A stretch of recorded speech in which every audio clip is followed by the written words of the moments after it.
আমি ঋষভ মজুমদার, আর আপনারা দেখছেন ঋষভ ব্লগ ট্র্যাকস।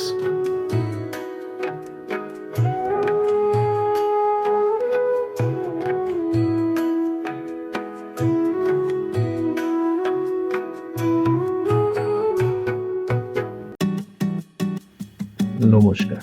সকাল সকাল বেরিয়ে পড়লাম এক নতুন জায়গার উদ্দেশ্যে।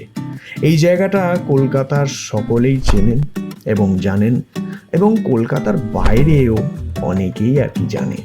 প্রেম প্রেমিকদের জন্য তো খুবই আকর্ষণীয় জায়গা, বন্ধুদের জন্যে খুবই আনন্দের জায়গা, এবং পরিবারের সঙ্গে আসলে তো এক রোমাঞ্চকর পিকনিক স্পট। তবে আজ এইসব থেকে বেরিয়ে ওইখানকারই এক ধার্মিক এবং শ্রদ্ধার জায়গায় আর কি এসেছি।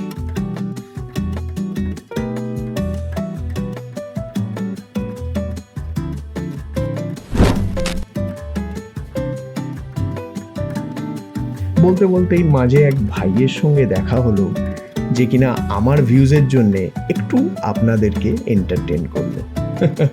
তবে আসল কথায় আসি, 25 ডিসেম্বরে বলতে গেলে এই জায়গাটায় সকলেই নিজেদের একটু ব্যস্ততার জীবনকে সাইডে রেখে এইখানেই আসেন তাদের শ্রদ্ধা এবং ভালোবাসা নিয়ে।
এই গরমের মধ্যে আমি চলে এসেছি হচ্ছে সেন্ট পল ক্যাথিড্রাল চার্চের সামনে। এই যে এখানে রয়েছে, অ্যান্ড এটার কিছু তোমরা ভিডিওস দেখো, অ্যান্ড ততক্ষণ আমি তোমাদেরকে এইটার বিষয়ে যে ডিটেলসগুলো রয়েছে, যে ইতিহাস রয়েছে, সেটা সম্পূর্ণভাবে তোমাদের সাথে শেয়ার করার চেষ্টা করব।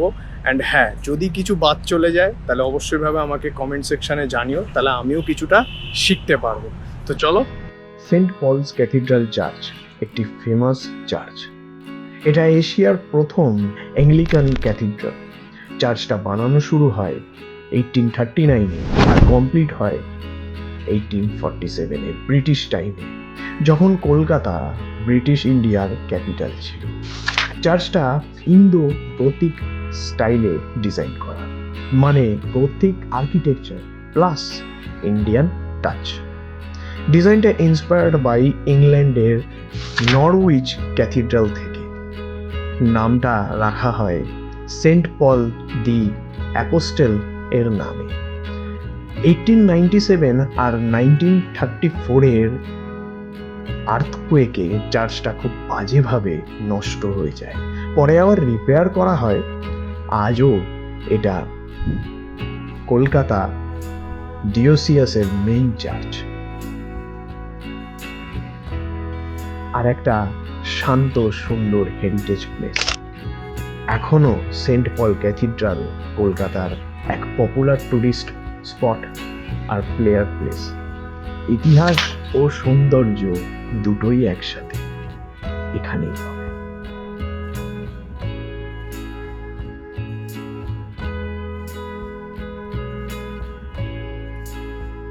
তো আপনারা তো আর কি এটার বিষয়ে এটার সম্পূর্ণভাবে ভিডিওটা দেখলেন, এটার বিষয়ে সব কিছুই জানতে পারলেন।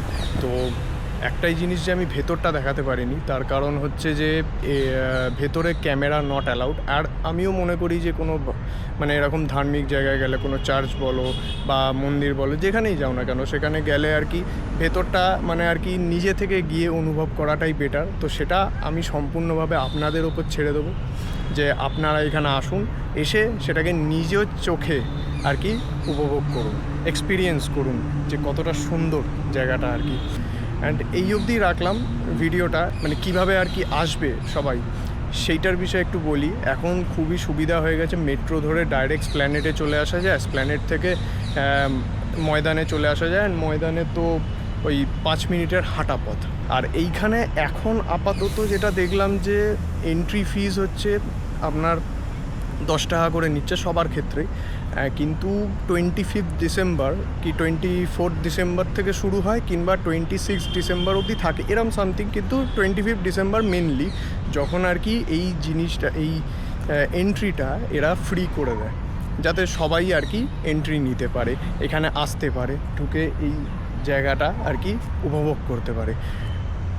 আমার রিভিউ হচ্ছে যে একটু মেনটেনেন্সের দরকার, মানে খারাপভাবে আমি কিছুই বলছি না, যে কিছু কিছু জায়গায় আছে এখনও একটু মেনটেনেন্সের হালকা দরকার আছে। বাকি এমনি আমার সম্পূর্ণভাবে জায়গাটা ভালো লেগেছে।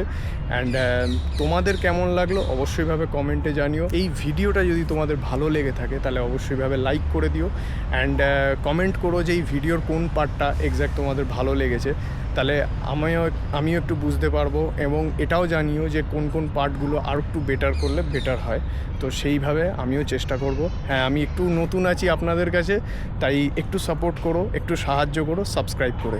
সো দেখা হচ্ছে আবার নতুন আর একটা ভিডিওতে, চলো।